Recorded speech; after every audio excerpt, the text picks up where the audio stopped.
I just had to watch it. I mean, yes, I have been more into the art of making two-dimensional work as opposed to the art of performing, although I did recently join an acting class. But that didn't mean I shouldn't dig deeper into the craft and do my own research on how to act truthfully. By this, I mean watch more movies, nothing fancy.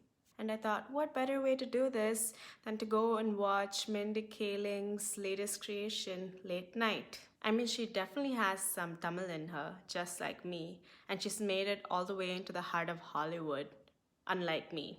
I wouldn't say I hero worship anyone, but I definitely have mad respect and Instagram stalk the hell out of any celebrity I take a massive liking to. I do follow Mindy on Instagram and find her stories incredibly adorable.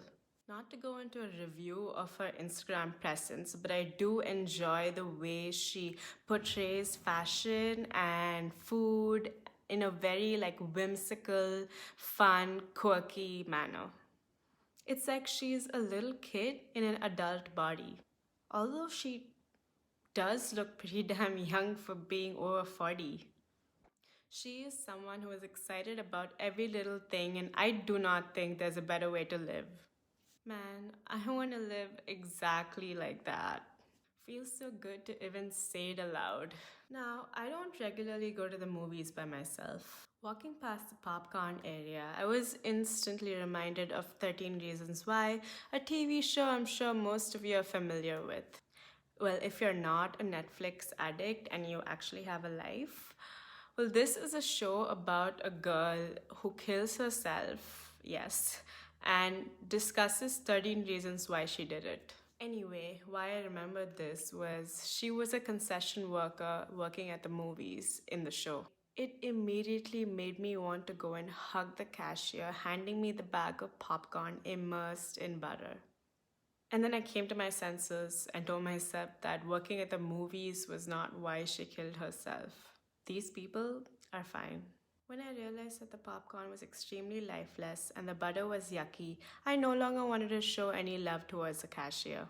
I instantly plopped myself on the recliner and started indulging in the sad bag of popcorn from starvation of not eating within the past 2 hours of my last meal of grilled cheese and pesto pasta and cookies and cream ice cream and cookie butter ice cream, which I highly recommend.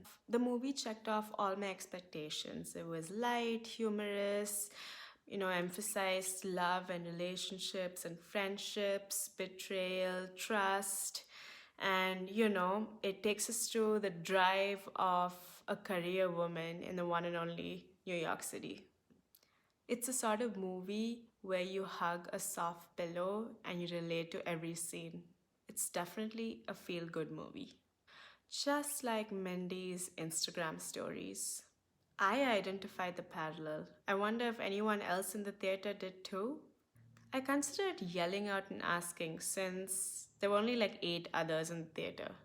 It was 6 p.m. in the middle of the week. Is everyone here a freelancer as well?